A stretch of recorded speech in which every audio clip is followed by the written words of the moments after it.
quelles sont les nouveautés du Salon d'art contemporain de Strasbourg, Start, pour 2019? Alors, il y a beaucoup de nouveautés. La principale, c'est l'introduction du design, sachant que Start n'a pas l'intention de devenir une foire de design, mais de présenter dans un secteur particulier cette pratique artistique. Donc on va découvrir des meubles d'éditeurs, hein, c'est cela?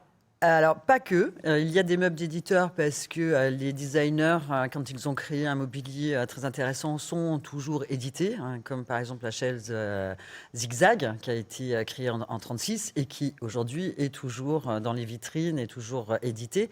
Donc ça, c'est important de donner un nom sur le design. C'est un peu l'idée que nous souhaitions dans la foire. Et puis, vous allez avoir des galeristes qui, eux, vont présenter des designers dont ils font la promotion et qui ne sont plus dans la question du design industriel, donc production à grande échelle, mais plutôt production artistique au niveau du volume. Justement, au niveau des galeries, tous les ans, est-ce que vous avez un pourcentage de galeries que vous renouvelez automatiquement, ou est-ce que c'est une fidélité à Start et on retrouve quand même les mêmes galeries? Alors, vous retrouvez à peu près 50% des mêmes galeries qui sont là. Il est vrai que nous, avec le comité de sélection, parce que je ne suis pas la seule à décider, bien évidemment, nous faisons une sélection, et cette sélection nous amène à resserrer notre projet artistique. Et oui, il y a un renouvellement, mais c'est aussi l'intérêt de présenter un territoire nouveau et des artistes nouveaux, parce que la foire a 24 ans et donc il nous faut toujours présenter des nouveautés.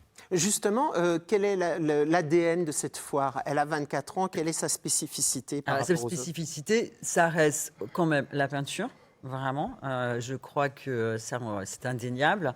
Depuis 2006-2007, la foire a mis en avant le street art, donc c'est vraiment quelque chose qu'on retrouve. Vous avez des signatures qui sont là depuis tout le temps, qui sont attendues. Vous imaginez 24 ans, ces artistes, comme on va dire Pasqua ou Combas, sont des artistes qu'on retrouve tout le temps sur les Cimaises, et puis des nouveautés que même moi je découvre et que j'ai même commencé à découvrir hier avec l'arrivée des nouveaux exposants. Donc c'est vraiment peinture, la foire. C'est aussi une foire qui laisse le champ libre à des galeries qui sont des galeries découvreuses, c'est-à-dire qui font ce travail de recherche avec les artistes et qui en font la promotion. C'est ce qu'on appelle les premières galeries, quoi, les maisons mères. Et dans le cahier des charges que doit remplir une galerie, il y a quoi? Alors, il y a beaucoup de choses. On leur demande d'abord d'expliquer pourquoi. Moi, ça m'intéresse toujours. C'est pourquoi, vous savez, il y a 100 foires à peu près dans le monde entier. Donc, pourquoi ici à Strasbourg? Donc, en fait, le galeriste doit présenter, quand il présente son dossier au comité, explique pourquoi il choisit la destination, quel est le projet artistique qu'il va présenter aux visiteurs de Strasbourg et au comité. Donc, on essaye d'avoir une cartographie assez, presque à 90% de ce qu'il va présenter pour pouvoir, nous, après, mettre ça en scène le mieux possible.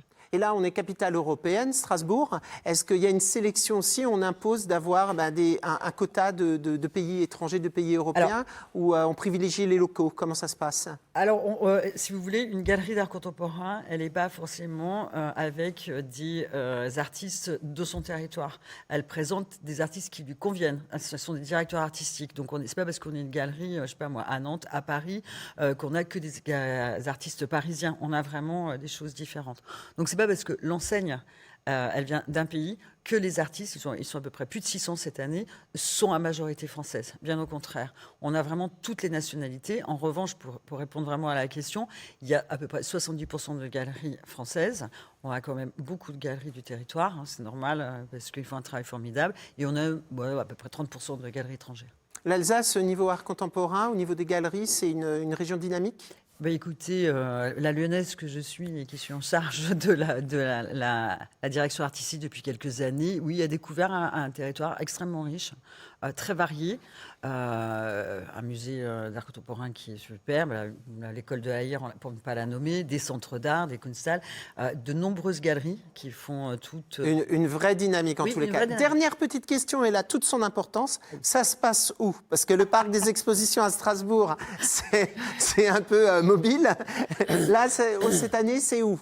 Alors, on est vraiment très voisins, parce que c'est donc dans une structure temporaire, et c'est juste derrière l'hôtel Hilton, donc vraiment à quelques mètres d'ici. Hein.